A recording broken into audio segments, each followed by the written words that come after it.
Nakaasa kayo doon sa monthly na binibigay. So, hindi nyo na tinitignan kung ginagawang illegal o legal yung pinapasok na pera. As long as nag-guaranteed kayo sa perang matatanggap nyo, that's it and that's all.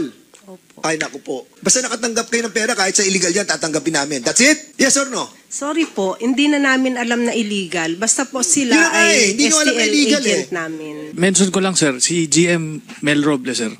Pinatawag po kami sa opisina niya. So ang nangyari po kasi, merong legal, a few steps away yung illegal. Meron na ba ko yung inalisan na prangkisa dahil sa pagbabiolate ng inyong circular? Parang may mga nata-terminate naman po kami. Ano ang dahilan? Yung iba sa...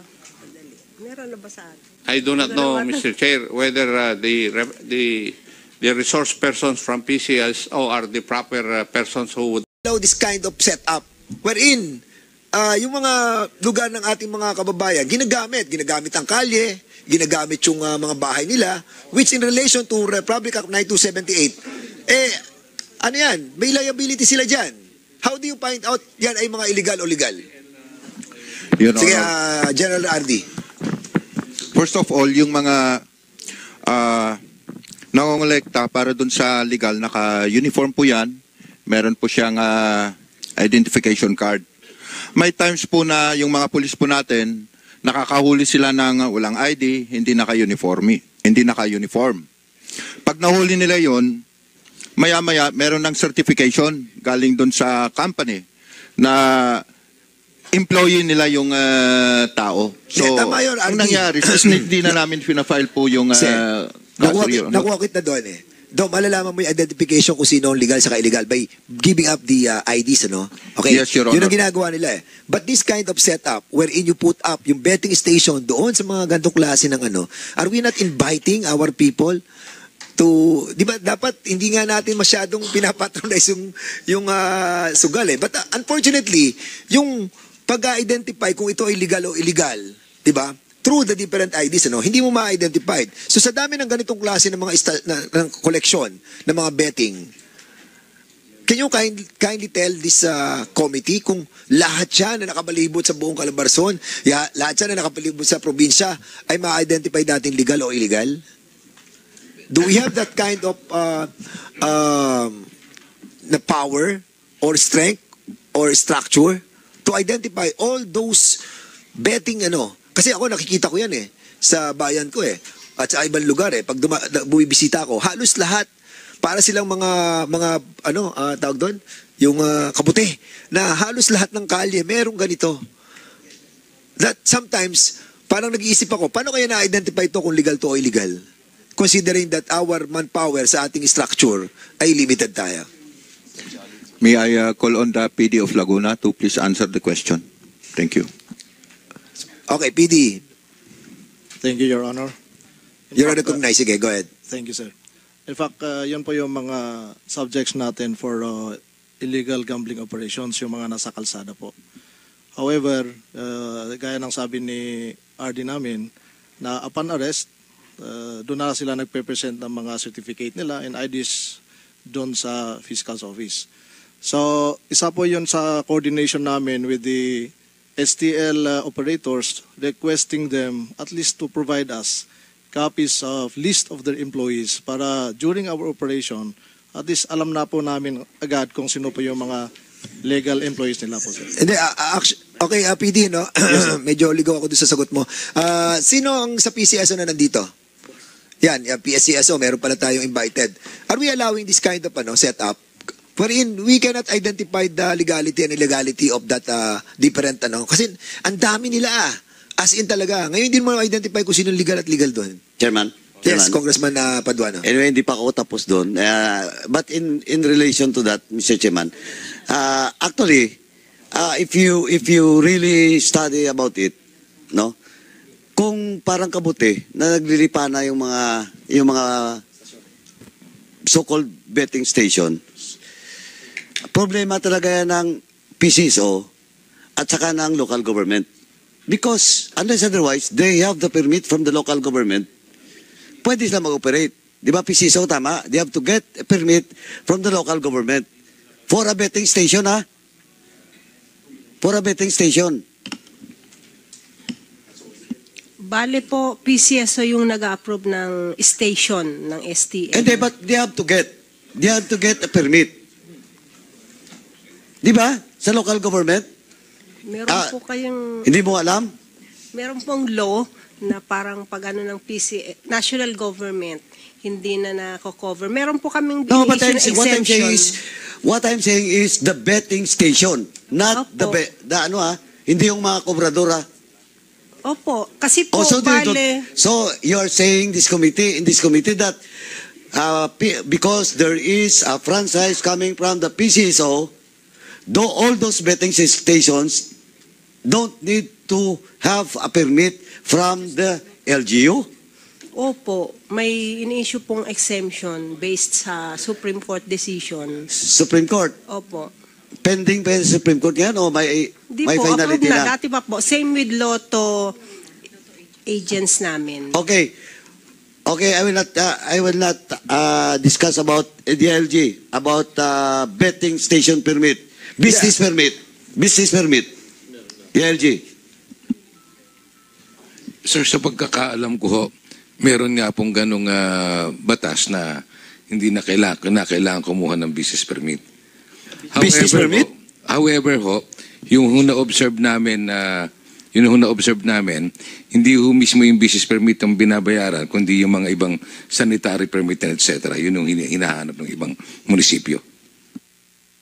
Congressman Paduano, if I may, no, para hindi tayo, ito susugan ko lang yung sa iyo. Medyo naligaw na tayo doon yung sa permit, okay yun. Kasi we have discussed that. I remember, tama si Congressman Acop, when we were together with Congressman Danny Suarez during that time, we have discussed that lengthily. And we were able to find out that the franchise that being issued by the PCSO does not need, no, yung sa local government, no.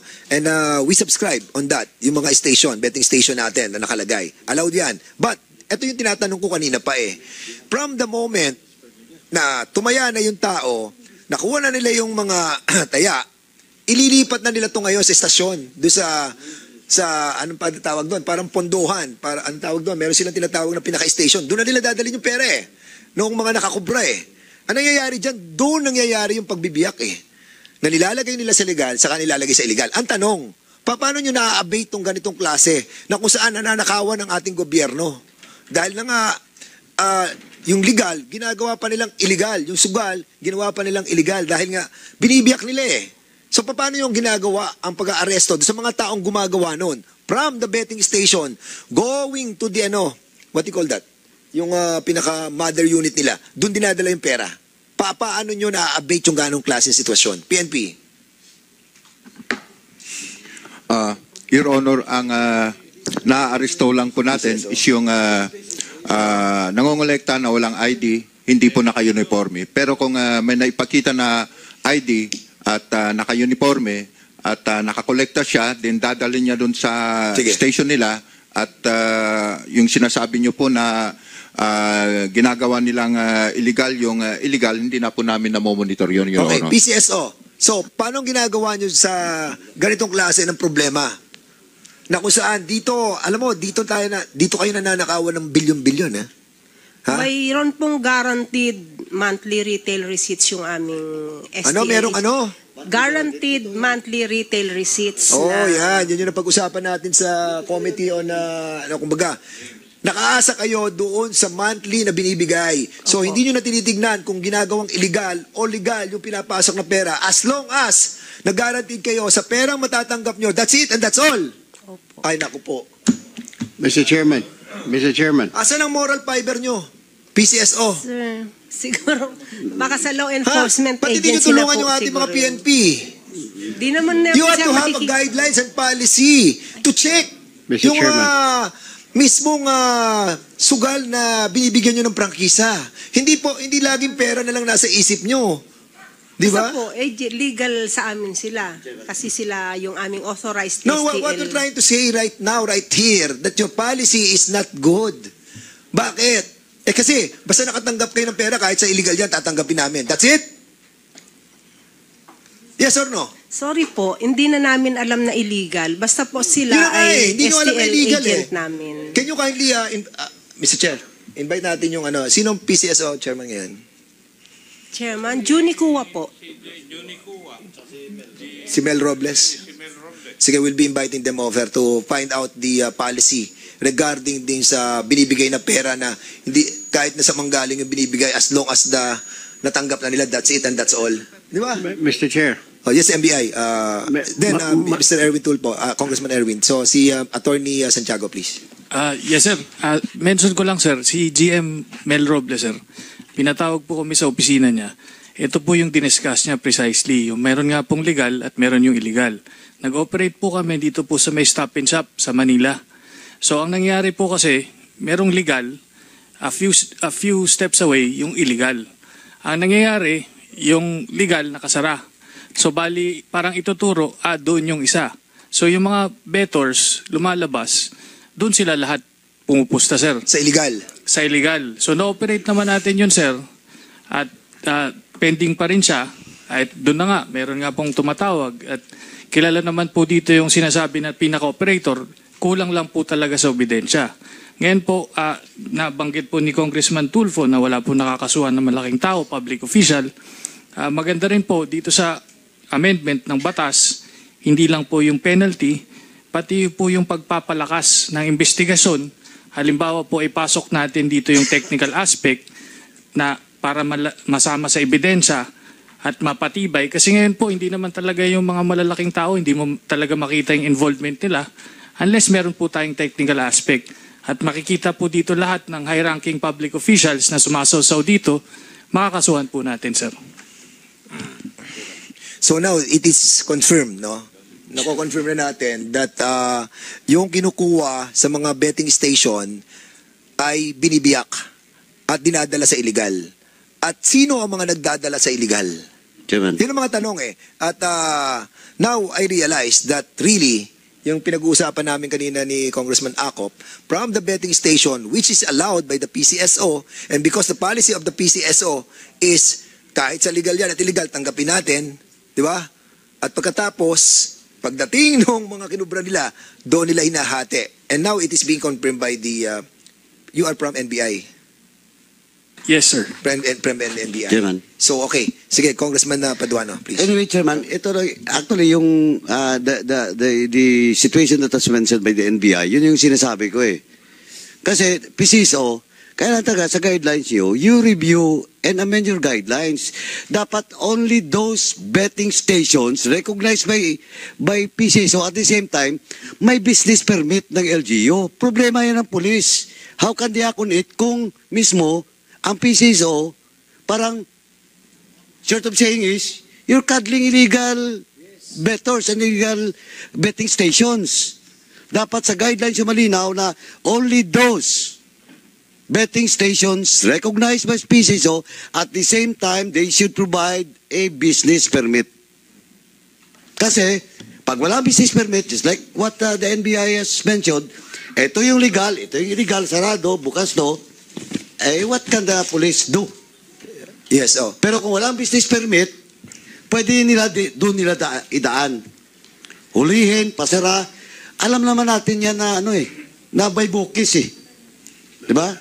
Ang bukis ito siyempre yung bukis ito yung legal daw dahil may mga IDs, may mga certificate, blah blah, etc. Pero percentage of that, smaller percentage remitted to the PCSO, pero yung malaking porsyento, binabangkahan nila. Ayun naman talaga ang totoo, madam, di ba? PCSO. And you cannot just point your finger to the police. In the first place, kayo po may problema. Tingnan mo, NBI na mismo. Bakit hindi makagalaw? Dahil may problema, for example, isang guideline siya dapat, only those na nagpapataya, na may ID mismo, yun lang dapat ang legal. Hindi yun after apprehension ng police, sa kalalabas yung certification. Ganon din yung mga betting station. Pagpasok ng police, illegal, lalabas yung certification. And you allow it. Dapat ayusin na yan yung guidelines nyo. Hindi pwede na after apprehension, saka lalabas yung certification at mga IDs. PCSO. PCSO. PCS, can you reply? Nahihirapan. You're pointing your finger to the PNP, pero nahihirapan din pulis natin. Well, in fact, ang NBI nga, problema na, hindi na nila magalawan dahil lalabas na naman yung certification ng betting station. Question, Congressman Paduano, if I may, no? Why did you come out with that kind of policy wherein all the operators of the, ano ba yan, STL, ay binibigyan nyo sila ng parang mandato na sa loob ng isang buwan, kailangan ito ibibigay nyo sa amin. And we know, we don't care kung ito'y nanggaling sa legal o illegal. Why do you have to come out with that kind of policy? Ako sa tingin ko yung policy niyan, bulok yan. Di ba para bang sinabi mo, ito bibigay mo sa akin, kahit kunin mo yan sa illegal, wala akong pakialam, as long as binibigyan mo kami. How did you come out with that kind of policy? PCSO.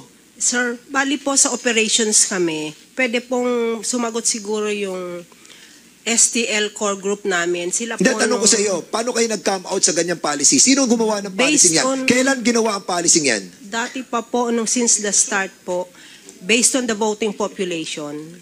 Panahon nino? Yung 2006 pa po. 2006 ganyan na?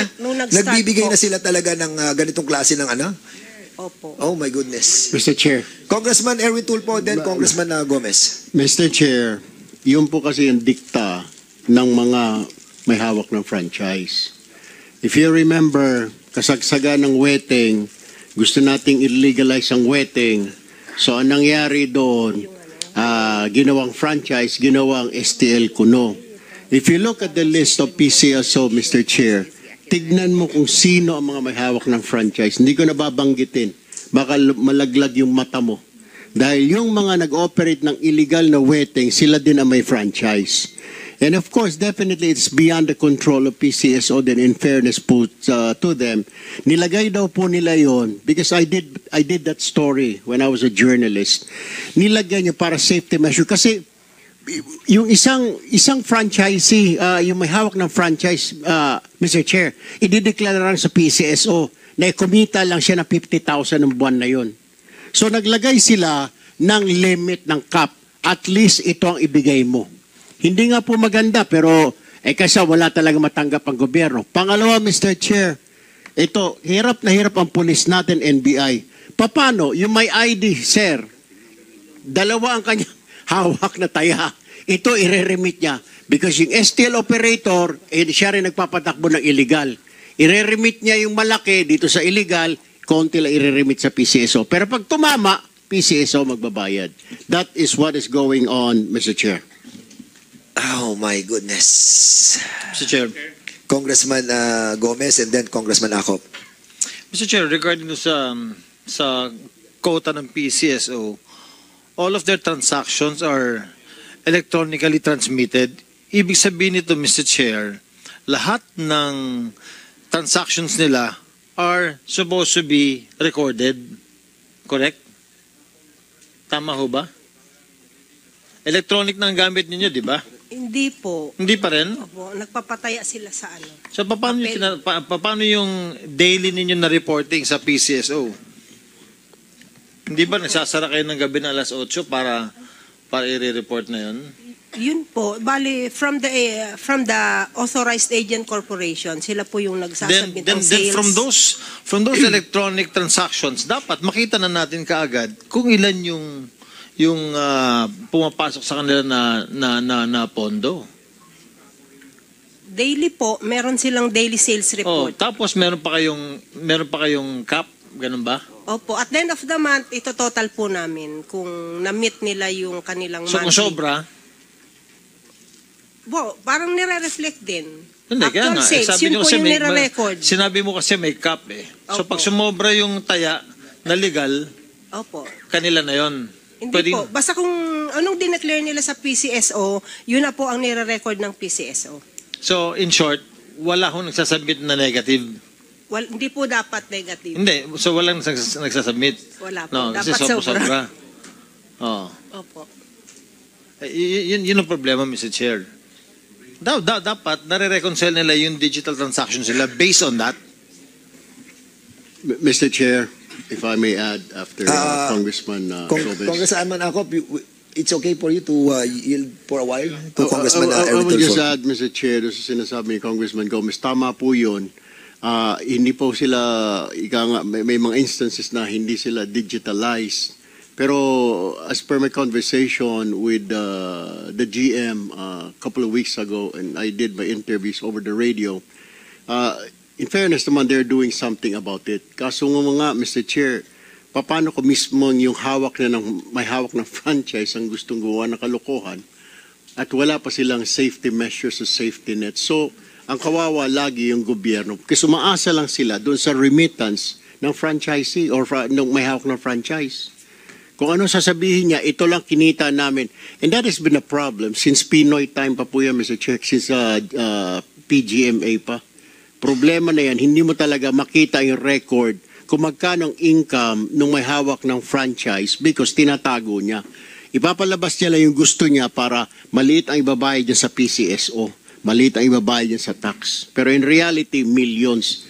Dahil kagaya niya, Mr. Chair, tumatakbo yung kabo, yung kolektor talaga na may ID na sinasabi ni PNP. Paano niya huhulihin? Sasabihin niya, may ID ako, yung pala, nangongolekta rin siya ng wetting. Hindi naman niya idideklara yun. Mas malaki po ang kinikita kasi sa wetting. Konti lang nire-remit sa STL, sa PCSO. Pag tumama po, PCSO ang magbabayad. Kaya nga. So, Madam, will you confirm na tama yung sinasabi ng mga congressman dito?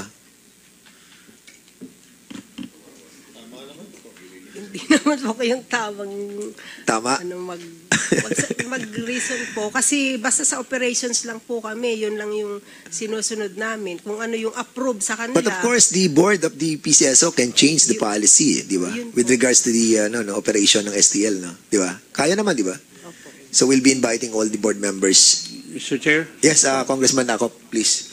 Just to follow up that issue, this issue was taken up by the Committee on Public Accounts during the incumbency of Honorable Danny Suarez. And Iha, nasaan na si Madam Gabuyo? May previous commitment po. Kaya hindi naka-attend. Dapat Kasi siya po talaga yung naalaala ko na sumasagot sa mga katanungan namin noon. Opo. At anyway, nagkaayos na ba yung inyong chairman at saka yung presidente ninyo? Di po namin alam yan. Nagsisinungaling ka yata, Iha. Di naman po. Di talaga. Ibig mo sabihin, personal. kayo ang nandun, hindi nyo alam na may sigalot sila?